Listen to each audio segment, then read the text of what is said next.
Hi, today's video is all about grammar. So I'm going to take you through generally the best way, in our opinion, to learn grammar, the most efficient and fun and enjoyable way, the least boring and depressing way, and then teach you some really cool techniques for how to learn grammar on your own without a teacher or textbooks or expensive classes. So first of all, how to learn grammar the wrong way.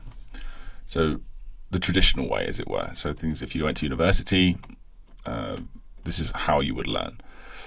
You're told how a piece of grammar works. So you're given like a grammar point. We like to call them grammar equations. And then you're shown example sentences, and that's it. And you move on to the next grammar point. Now, of course, often the teacher will ask you to make your own sentences and then correct them, which can be helpful. But generally, you don't learn the way we're supposed to learn, through getting lots and lots of listening and reading input. So what you're doing when you learn this way, through the traditional way, is you're learning instead of acquiring. Now, I do use the word learn a lot anyway, because it's just what everyone is used to as a term. But you learn in the sense of, I know how this thing works, but you don't acquire it as in just naturally you can produce that piece of grammar, if you like, that language pattern when you want to. So, for example, take a look at this sentence. I have seen John yesterday. Now, if you're a native English speaker, if your English is very good, you'll know there's something wrong with this. But you might not necessarily be able to tell me why, like what grammatically is wrong with this sentence. You just know it's wrong. And I'm showing you this because I'm just trying to illustrate the difference between acquisition and learning. Now, if you're a learned person about grammar, then maybe you're an English teacher, perhaps you can tell me, this should be the simple past. This is the present perfect. So, you'd be able to, but it doesn't matter. It's wrong is wrong. And the reason why you know it's wrong is because you have heard the pattern. I saw so-and-so sometime, millions of times, well, thousands at least, right? I saw John yesterday. I saw Pam last week. You know that pattern.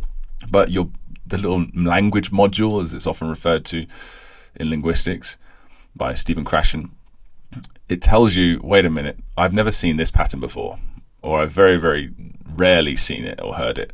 So it tells you this is wrong. And that's what we call, I guess you could say, it's an instinct that you have about your own language, or a language that you know very well. So this is basically, in a nutshell, how it works. So I'm sort of covering up one of the sentences here, but you can probably read that, right? So just picture this as if you're learning Chinese or your target language. What we want to do is get lots of these sentences. You want to be able to understand the message, the patterns of these sentences. So I like golf. Golf is relaxing. I like fishing for salmon. You get as many of these kinds of sentences as you can, sentences that you can understand, hundreds of them, thousands of them, and you see them over and over again, or you just get a lot of input. And eventually what your brain does, this language module, it notices the patterns, and then you can create your own sentences at will by just adding in new information or other vocabulary that you know. So you may never have heard fishing for salmon is relaxing, but you know the pattern. Something for something is something. Your brain just understands it. So once you click with this grammar point, you can just learn vocabulary as much as you want, and you can slot it in wherever you like.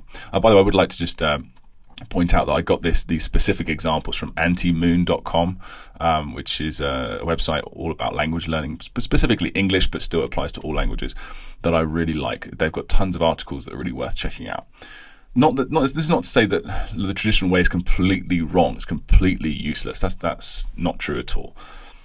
One thing that looking at grammar points does, like when in Mandarin Blueprint, the Mandarin Blueprint method rather, we do share grammar points, and we show you those, equations, if you like, and we do explain grammar in detail, because we know a lot of people like that, and it's not without its function. So what explaining grammar can do, even though if you've got enough input that you understand, that is comprehensible, and you just kept listening and reading like you did with your native language, you would eventually understand every piece of grammar that you need to, right? But what looking at grammar rules and seeing explanations can do is give you a little bit of a head start. So it can show you consciously what you would have eventually acquired unconsciously anyway. But it can give you a little leg up, and so maybe you acquire unconsciously or subconsciously a piece of grammar that would have taken you an extra few months or even years. But so it's definitely not without its use. Just like to point that out too. So let's get into the nitty-gritty of how to actually acquire grammar. In our opinion, the best way, according to the most cited linguistic research, tons of polyglots, professional language learners around the world, and our own many years of experience. So sentences are your most valuable commodity, whether that's in flashcards, individual sentences, multiple sentences together in a paragraph, or entire stories, novels, articles, comics, whatever input you can get hold of that you understand and you can engage with. Now, when you're a lower level, you're going to have to start with just individual sentences. And to be honest, you can learn any word you need to learn, any vocabulary you need to learn with just individual sentences. It's absolutely fine. Once you get to a higher level, it tends to be a bit more engaging to go for a larger context. So, entire stories, for example, or listen to a whole podcast. But that's for a higher level, and it's not 100% necessary. How do you determine the value of a sentence? So you need to find sentences, and I'm going to give you a ton of techniques and resources in order to do that in just a minute. But before I do, I just want to go through how do you know if a sentence is for you? So you look at the value of a sentence by how much of that sentence you understand and the level of context. So let's go into a bit more detail about this. So say you want to learn this word, 说话, which means to speak in Chinese. It's a very common word, low-level word. But it's good to see it in a sentence, so you know of several sentences, so you know how to use it, and you can acquire it, and eventually you'll be able to use it fluently in conversation on cue. That's the whole point. So you want to look for a sentence for it. Here's a sentence you find online. Again, I'll share the resources with you in a minute. And you look at it and say, okay, 你别说话了,好吗? And that's pretty cool. That's not too bad, but it's a bit short. There's not that much context to it. So, for example, when I say context, I mean I can replace the word 说话 with many verbs, couldn't I? I could say 你别唱歌了,好吗? Like stop singing. Okay. So it's not ideal. You could definitely use this if you wanted to, but you'd have to support the sentence because most of the time you'd take the sentence and you put it in a flashcard, which I'll show you how to do in a minute. You might have to support this sentence a bit more with images and things like that, so that there's a bit more context there. Whereas you stumble upon this sentence, it's a longer one, definitely. 有一些鸟, there's some birds, 像鹰鸟, parrot, 能够教会说话, so you can be taught how to speak, 但他们不知道那些话的意思. They don't know what the words mean. So that's a long sentence. It gives a lot of context. So I couldn't just replace the word 说话 in that sentence with just any word, because in fact it has to be that word, which is great. So that's ideal. And the words used in it aren't that high level either. So maybe a lot of people wouldn't know the word 鹰鸟 for parrot. That's fine, but everything else is pretty much low level. Beginner to low intermediate. So that's fantastic. So I would definitely go for this sentence if I was going to try and get some more context for 说话 and actually acquire that word.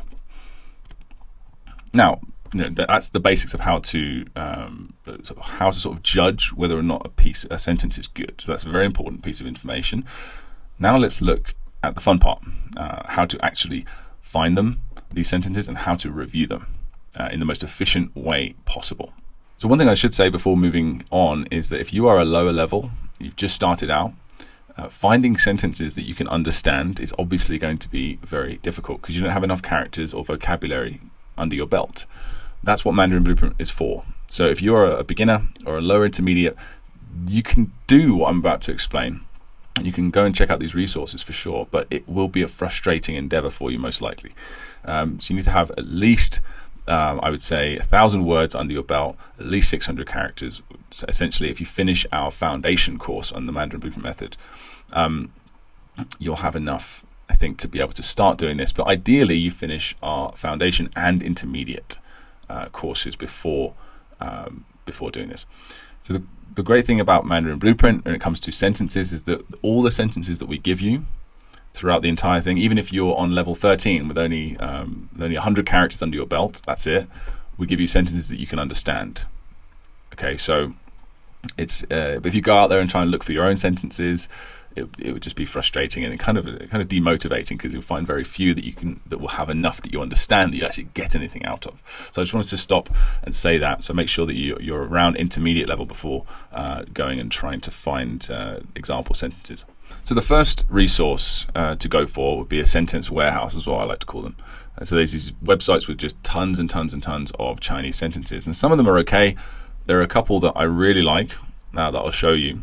So you can go to your native Chinese app, your dictionary app on your phone if you like. Pleco or Pleco is the best, Pleco. It's best for sort of beginners, intermediates. And I also use it all the time. Just a quick go-to one. But YouDao is also really good. I'll put all the links below to these.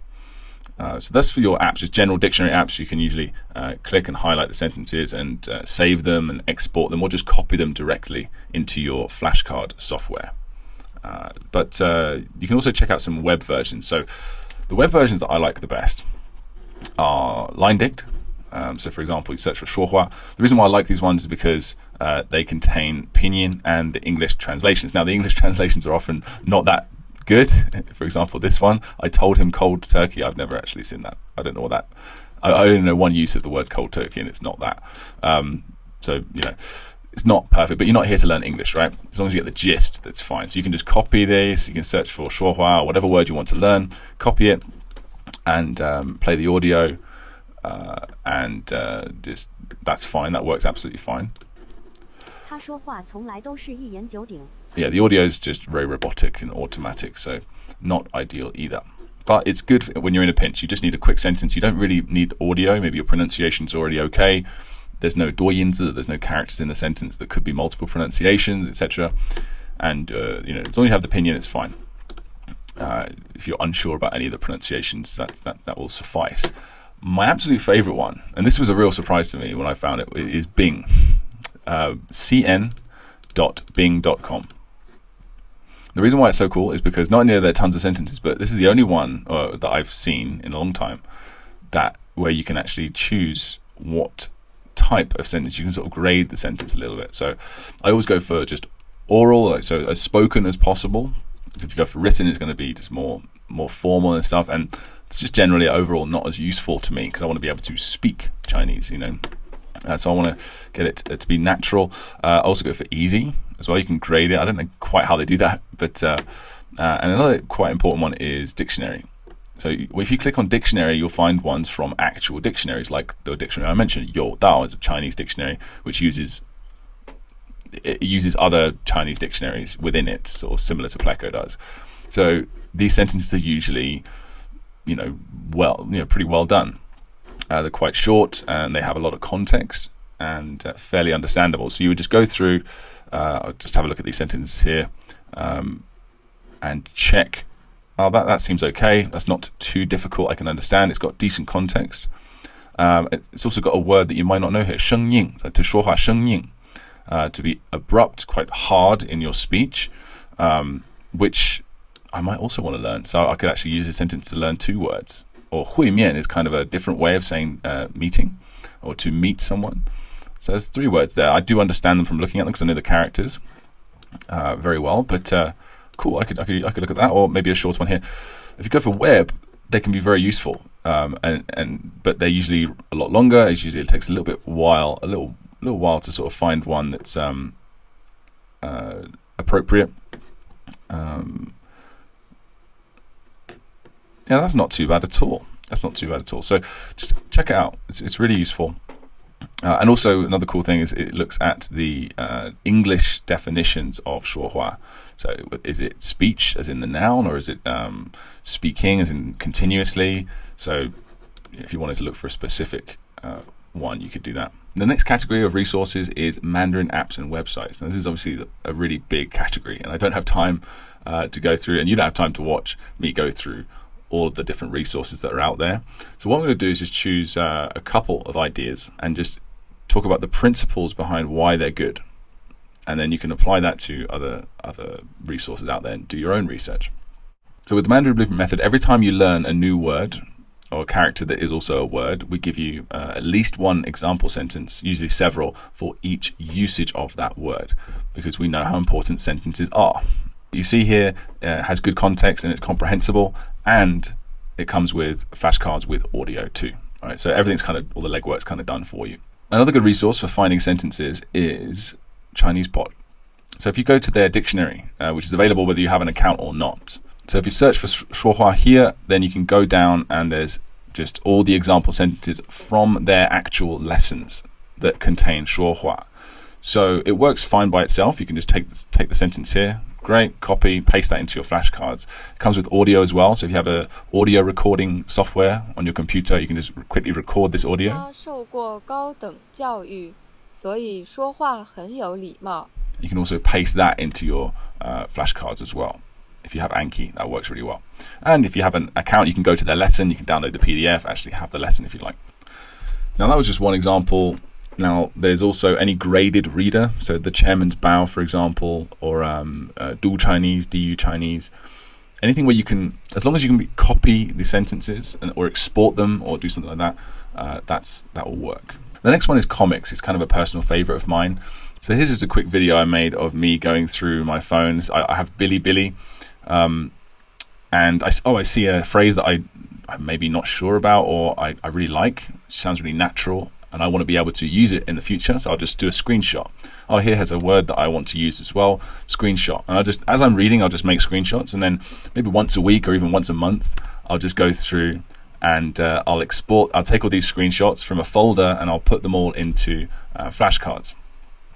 And you might think, well, how do we review these? So I'll talk about that in just a sec. And lastly, TV shows and movies are a fantastic resource if you know how to easily access them. Now, you could just do what I was doing there with the comics. You could just, as you're watching a TV show, you could just, you see a subtitle, because pretty much every Chinese TV show has subtitles in Chinese at the bottom. You see the subtitle, you see the scene that you like. Oh, there's a word they use here. You just take a screenshot and you'll turn that into a flashcard. But there's actually a better way that's come out recently. It's called language learning with Netflix. So I'll just give you a quick rundown of how that works. Okay, so here I am in my Netflix account with language learning with Netflix installed. There's links for everything for this below, by the way. It's a Chrome extension only. So once you've got that ready and it's all set up, this is what it will look like in the right-hand side. So basically, as you're playing your Chinese content, it will show the subtitles on the right in real time. If you like a sentence you see, you want to hear it again, you just click the play button, it'll go back to that sentence. Now, how did I find this content?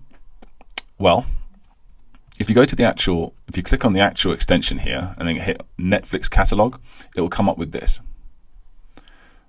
Choose your language and just go for all countries right now. If you want to look for good Chinese content, I highly suggest you get a VPN if you don't already have one, and switch that VPN to Hong Kong. For some reason, Hong Kong seems to have the most available. So there's 190 different titles with Mandarin, and I want to choose Rise of the Phoenixes. I was on my Taiwan extension, my Taiwan VPN, and it didn't work. It said, sorry, it's not available in Taiwan. So I went and switched to Hong Kong, and boom, it turned up. So you might have to play around with that a little bit. Hong Kong seems to be the best. So once you found it, this is actually quite a high-level one. It's sort of ancient style Chinese, so it's quite difficult. But I found a sentence here that I think, I'm just going to move me over here a little bit. I found a sentence that I think I might want to put into my flashcards.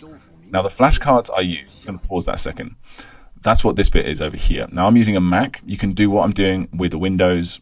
In fact, I'm going to send a link to you can set up a program called ShareX, which will not only take snapshots for images, but also audio, which is what mostly Mac has built in already. So this on the right is Anki, and I've just created a close delete card, which is a type of card where you delete one character or word, the one that you're trying to test yourself on. So I'll show you how that works in a sec. I've created a picture, English, audio, and an extra field. If you don't know how to do this, you can just download the template below. I'll just add this as a template. It's very simple to do. But once you install that template into your Anki, you'll have this card type called close with image and audio. And then I just created a deck called Chinese sentences just for this example. So how it works is once you see a sentence that you like, that with a word that you want to learn or a grammar structure that you want to acquire, you just highlight the sentence on the right, copy it into your Anki card. Now, I don't know why everything is turning up with a black background at the moment, but it's not a big deal. Just quickly copy it to the address bar and it takes away that annoying black color. And then what you want to do next is create a little snapshot. So go back, just create a screenshot with ShareX on Windows. You can do that as well really easily. And just drag and drop it into the picture field. And then lastly, you want to add some audio. You don't have to add audio. You don't even have to have an image, but if you can have either an audio or image or both, it's the absolute best, because it just creates deeper memories. It makes it easier to acquire in the long term. So how we're going to create audio is just we hit the microphone button just here, or I believe you can also just hit F5. It's easier for me just to click it though, and then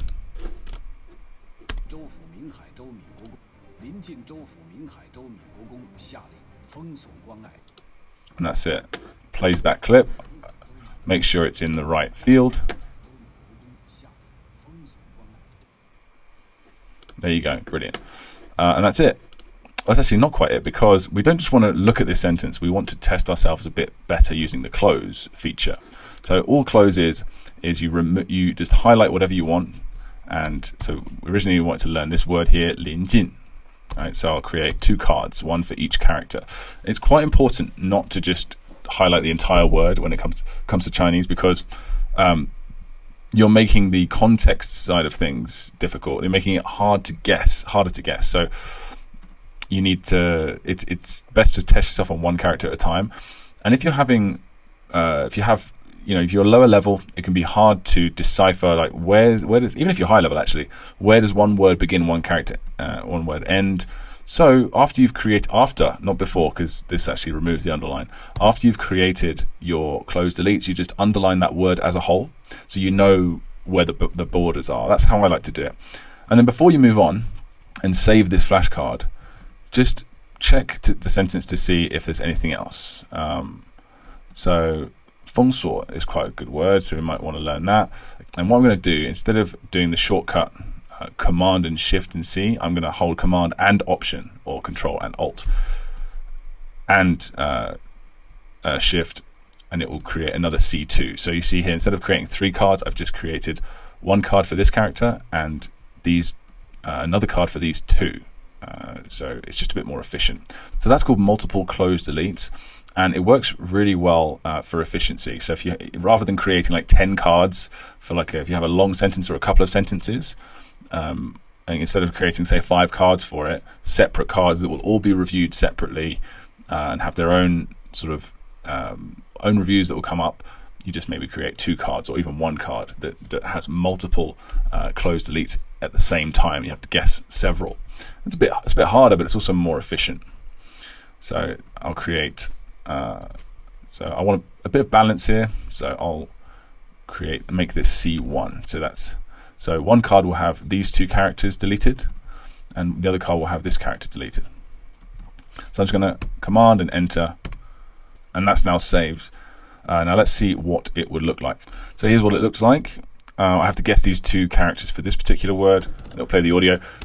And of course, this card is immediately testing us on the other missing characters. So that's it really. And you just spend your time, maybe 20 minutes, 30 minutes a day, just watching your favorite shows, your decent native content, and making these flashcards and then reviewing them. And you might think to yourself at some stage, wow, this is taking a while. This is quite a long time just to learn 1 or 2 words. And it's like, well, if you make a good flashcard with content that you love, then, and it's got a picture and audio, so it's really high quality, that's pretty much all you'll need to learn that word forever, to acquire that particular usage of that word forever.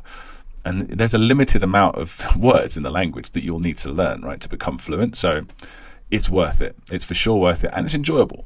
Maybe you don't always want to be watching TV shows and movies, so maybe this language learning with Netflix thing is not for you. But regardless, whatever sentences you take, whether it's a snapshot, a screenshot of your comic that you're turning into a flashcard or whether it's taken from Bing/DICT, you always want to try and add an image at least, and possibly audio if it's available.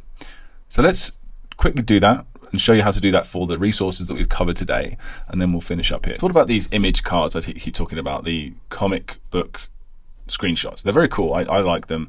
They can be a little bit time consuming, a bit more than the other methods, but I find I generally really remember them quite well because I'm into the content, and that's the key thing. So I take my screenshots and I just create a basic card, and I'll copy the image in the front. And you could just do that. You could just have that and just review the image. But we still want to have that close delete. It does make things a lot more efficient, because sometimes it can have a lot of writing on one page. You don't want to spend ages looking for the word that you were trying to learn, and it's quite tiring, right? So how do we do that? Well, let me just copy in the image and I'll show you. So here's the image, or here's one of the images that I screenshotted. All I'll do is install an add-on. So speaking of add-ons, really want to explore this because there's, I would say, about 20 at least of these that you can consider adding to Anki, and it will improve your experience, whether that's gamifying things in terms of functionality, making things more efficient, creating cards, reviewing cards. Just there's tons of stuff you can do. So one of the most popular ones is something called image occlusion. It's a great add-on where you can hide specific parts of an image. It's used very often by people in the medical field wanting to study anatomy, things like that. But we can also use it for this. So go ahead and install it. It's really easy to install. Tools, add-ons, get add-ons, copy the number,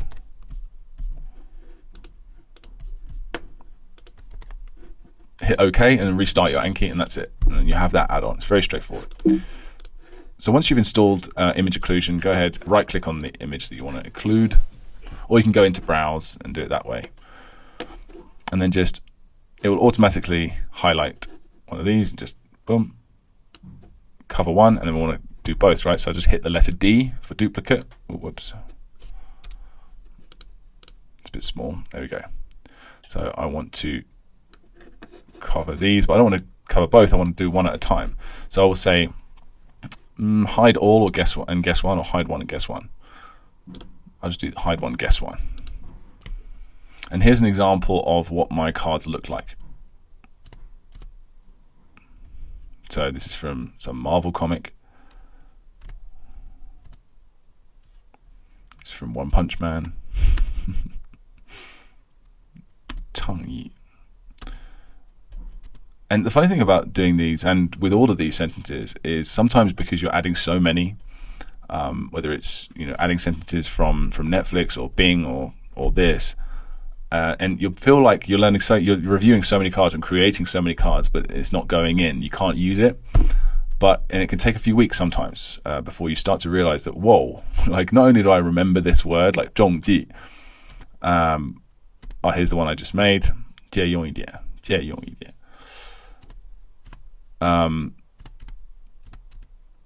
Not only if I just made this, not only do I remember the word, I remember the exact image that I learnt it from as well. So here's an example of how you can do this with Chinese Pod. So you can take the sentence that you want to learn, just copy, take the pinyin if you like, just put it in the sentence part. Maybe the pinyin, put it in extra, and put the English there if you need as well. And of course you can add audio to that. So you go to the audio panel here, audio field, click record audio. 他说话有口无心，别难过。 Audio. 他说话有口无心，别难过。 Okay, I sort of recorded myself there, but you get the idea. You won't be saying record the video out loud. So now we've got our sound. We could just leave it there. We could create our close delete. So I'd highlight shuo, remember, do it separately, individual characters, and then hua. And maybe anything else that I wanted to look at. Youkou wuxin is actually quite a cool little phrase. I believe that's an idiom, a chengyu, sorry. So I could also just make that hold Control and Alt and Enter. Maybe do that there, create. So I've got 3 missing ones. And that'll do actually. I think I'll just do that. I don't need to highlight all 4 characters all the time. And then they're all things that are stuff that we're being tested on. So I'm going to underline all of it just to make sure it's clear. And then talking without thinking. So then I want to get an image, and unfortunately there's not one readily available, but I want to get an image that represents this, right? So talking without thinking. Who's a blabbermouth? So how can we search for something that represents that? Talking without thinking. Talking without thinking. So let's search for blabbermouth. And then let's just look at see what Google Images can come up with. It's exactly the same techniques that we teach you for learning compound words. And it's just a way of making this sentence more memorable. Remember, 有口无心, this phrase, and obviously 说话 as well, but just to, maybe this sentence is all I need ever just to learn this entire phrase. So if I spend the extra few seconds it takes to make this flashcard really good with an image and audio, I don't need to worry about forgetting this ever, because it's just so ingrained in my memory. Not videos, we want images, don't we? Blabbermouth. So just pick an image that sort of stands out a little bit. Oh, is that Mr. Bean? No, it wasn't Mr. Bean. All right. Something like that. And then save. Let's do the same thing with Bing as well. All right, so here we are. This is the 说话 sentences that we had. Let's go to Dictionary. Remember, they're a bit shorter, a bit more manageable. Abrupt. Okay, so I'll just I don't personally need the pinyin. I'll just take the characters, but you can take the pinyin as well. See, that's got the same problem as before. So carrying over the code, making it look a bit weird. So we'll just copy into the address bar. There we go. Okay, so 会面, I want to underline that. 说话 and 非常生硬. Okay. So I will. So first of all, I look here, I'm like, I actually want to maybe not learn them because I already kind of know 会面 and I've heard 生硬 many times too, but I still want to solidify them in my mind. So, but I don't want to create tons more cards. I want to create, that's 3 2-character words, so that's 6. If I made a separate card for each one, that's 6 cards, which is quite a lot of work, right? So what I'll do is this. I'll just delete the first. Remember, I'm holding Command, Option, and Shift to do this, to create C1, C1, and C1, and then just hold Command and Shift, or I believe Control, right? And then hold all 3 again to copy over that one. Yeah, so this is just 2 cards, but it's tested me on 3 words, and I'll just underline all these as well. This takes a few extra seconds, but I think it's worth it, especially if you're making a lot of cards and you don't want to get confused. So we don't have audio for this, and we could use a cool Anki add-on called Awesome TTS. You could just highlight this and use Awesome TTS to insert some audio. It's quite robotic, but it is fairly like 95% accurate in terms of tone, so it might be worth doing. But I personally don't need it. My pronunciation's already pretty good. I don't need to worry about getting tones wrong for this particular sentence. So I could just stick with just a sentence, actually. Closed deletes are really effective, but ideally you want at least a picture in there as well, right? So I'll get a picture that represents this as a whole. Now, sometimes what you can do as well is you're testing yourself on 3 words. Now, say those 3 words you're really not that familiar with. They're generally quite new words. You might want to get 3 separate images that represent each word. So, 会面, so you take a word, get a picture that represents 会面, a picture that represents 说话, and a picture that represents 生硬. And that's if you want to just really connect with the words, and you don't want to make individual word cards. You just want to purely learn words through sentences only, which is great, more efficient. Or B, you can't find an image that represents the sentence very well as a whole. So here I would just get an image of an angry boss at a meeting, someone being not very nice to their employees or something, to represent this quite easily. And I'll just save that, and there you go. And that's pretty much it. That's the general gist of things. You just keep making these closed deletes, and you sort of aim for a specific number a day. Aim for I want to do 20 a day, or I want to spend 30 minutes a day making these. However long it takes to make each one, doesn't matter. How many I make in that 30 minutes, whatever. But I'm going to do 30 minutes of high quality sentence mining and sentence card creation. Whether it's using Netflix, whether it's using Bing, whether it's using Mandarin Blueprint, whether it's using Chinese Pod, So that is the gist, guys. So let us know. I've got all the details below. All of the stuff that I mentioned in this video will be available for download, all the links, and get in touch with me and Phil at contact@mandarinblueprint.com if you have any more questions regarding this. I'll be happy to help you out. So thanks very much. Hope this was helpful, and I will see you in the next one. Bye.